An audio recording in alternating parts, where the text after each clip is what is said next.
Hello. Gosh. Hi. This is Dr. Jason Munsell. It is about 1:20 or so, Tuesday, June the 13th. Hope that you are doing well. I'm going to go through a bit of, or all of, Chapter 4 in our delightful book. I put up a new thread that's a little bit challenging. It asks you to create your rhetorical package for the upcoming YouTube speech, which means that you have to know what a rhetorical package is. You have to know what your topic is. You have to, have done a little bit of research in order to sort of figure out what your goal is, your message, and everything like that. But I will let you struggle with it and go back and, if this is the first time you've heard a rhetorical package, then that's not good. You need to go back and look at all that stuff. I'm running into papers. Okay.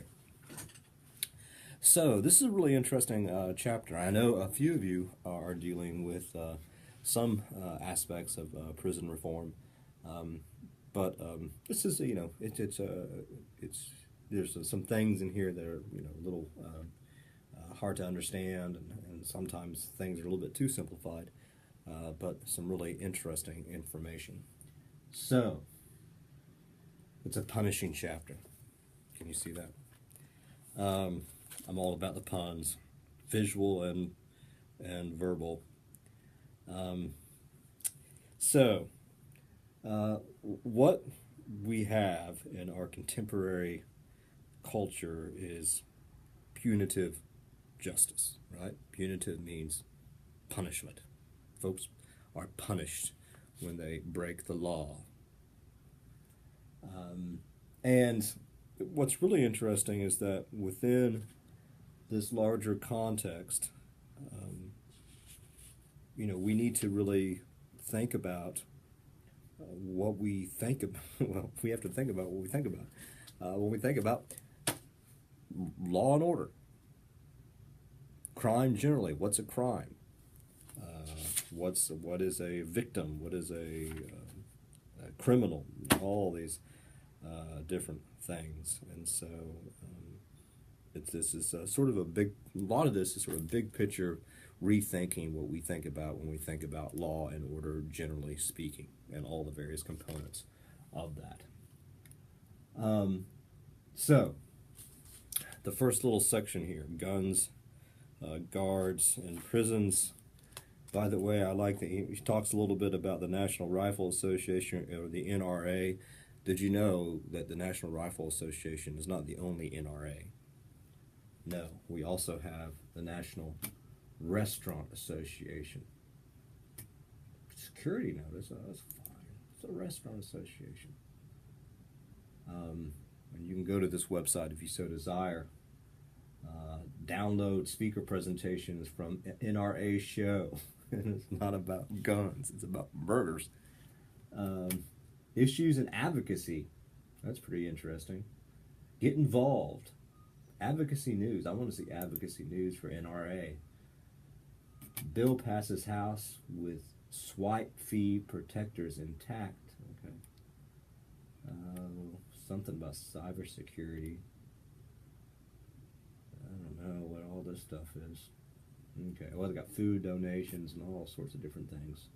Menu labeling, trans fat. And this chapter is all about transformation, but I don't think that's what trans means. But in any case, in this context. No, I don't want to do that. Oh, come on. So, in a sense, these people aren't terribly keen on guns, but the big point is that our current justice system just ain't all that just, right? And Sandy Hook becomes sort of a case study for that, and I'll let you read the stuff that Cornel West said. But we all know that folks that are traditionally disempowered and oppressed are often ones that we pay attention to when it comes to law and order, when it comes to our justice system. So it says, for instance, in general, people in dominant positions, presidents, the media, entertainers, and celebrities, tend to cater to dominant identities such as those who are white, Christian, able-bodied, male, heterosexual, formally educated, and wealthy. Conversely, people of color, people who identify as LGBTQ, females, those who are economically disadvantaged and are not formally educated, and folks with disabilities are commonly silenced, marginalized, and ignored. These folks do not receive the same kind of attention and care even when they are victims of direct violence. This is an injustice. Very telling about our society. So, I mean, we need to rethink, again, the idea of what is a criminal. Who is a criminal? Why are there certain laws for this and not laws for that? Why, if, there's been a lot of discussion about drug offenses, and I mean, one day there's a law, next, that you're a criminal. The next day there's a different law, you're no longer a criminal.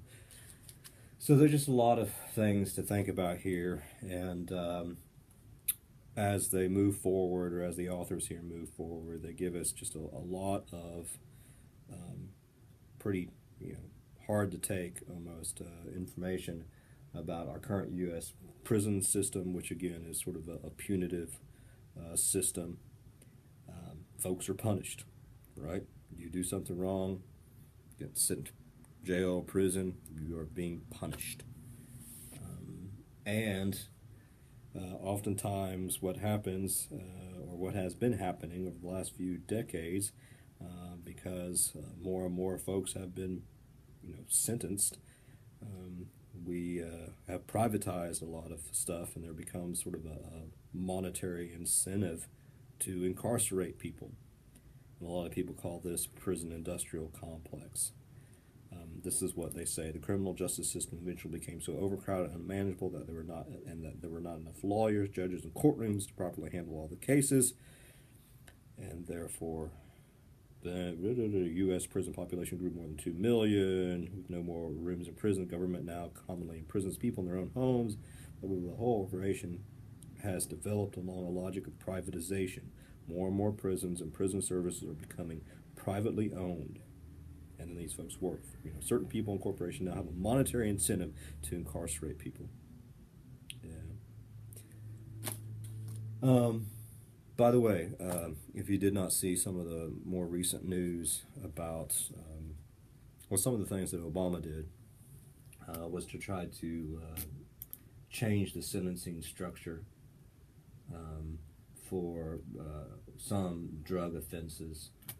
Smart on crime, policy on drug cases, and you might have seen that Sessions, Attorney General Jeff Sessions, who's soon going to be in the Senate, I think, not in the Senate, but being having testimony, giving testimony.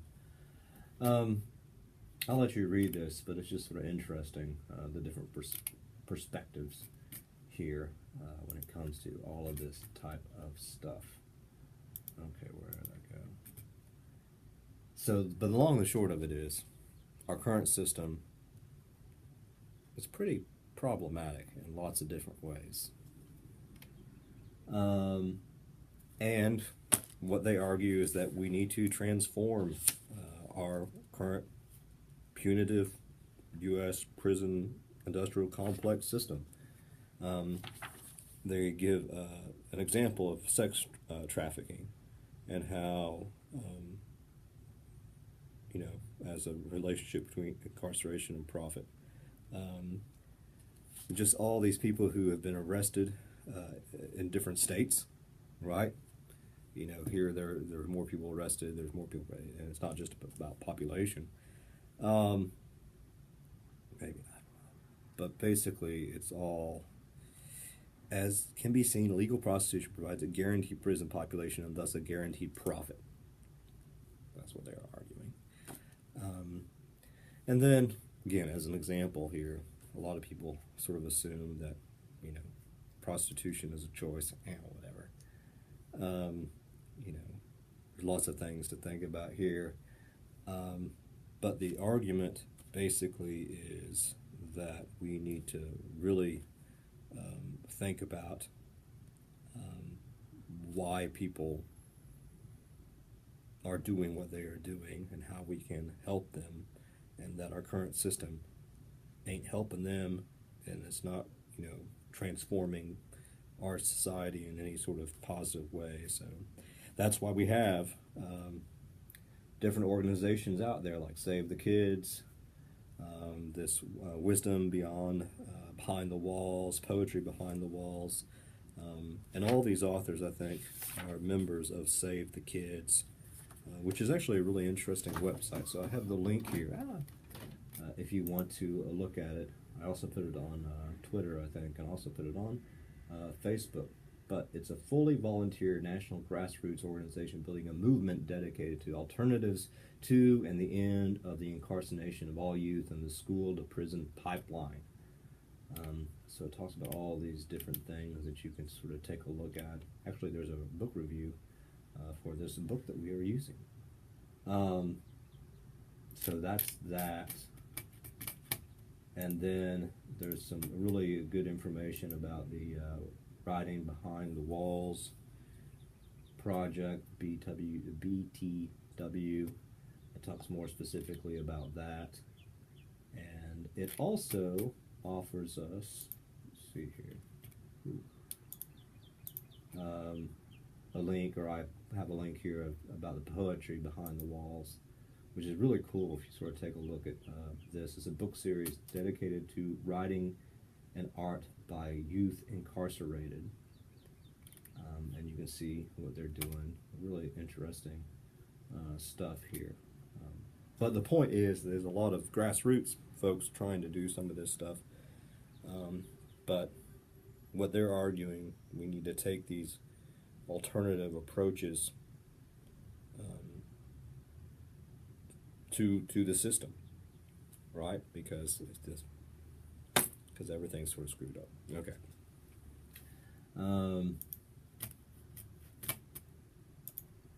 So the first part of this, again, is like, okay, things are screwed up. We need to change things. So what are some alternatives to how we do things? Alternatives to The Rock. It's Alcatraz. That was a good movie. Partly we've got to get away from this idea of prisons, guns, and guards. We've got to rethink the whole punitive system.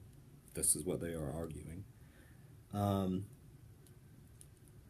And so we need different skills, we need alternative systems. The skills we need are not necessarily prisons and guns, or prisons not skill, but we need to communicate effectively, actively listen, build groups and teams of mutual support and understanding, forgive ourselves and others, and all this different type of stuff. And we need new systems that replace these punitive systems, mediation programs in the workplace and schools and everything like that. Different ways to approach the idea of conflict. But, one of the things, and I can, think about, people reading this thinking, well, and because, the big question is what's the other side? And a lot of people think if you do the crime, you serve the time, right? You decided, you made that poor decision, and now somebody is possibly injured or dead, and so you're going to prison, and you deserve to be punished. So this is quite an alternative way of thinking about things. But we need to open our mind and think about, what are the options here? And I think it's always contextual. It sort of depends on the situation. Like, for instance, I think people who don't signal should be put away forever. How hard is it? Just signal. Okay. Then they move to the nature of conflict. What is it? Oh, it's good. Conflict is positive. It's a way to deal with a situation and moving forward. It is sort of complex, and I've got a picture of pyramids. This little graph is sort of silly, and it doesn't help us understand pretty much anything. But yeah, we have all sorts of different situations. Oh, by the way, see the camels? You know what a camel's favorite day is?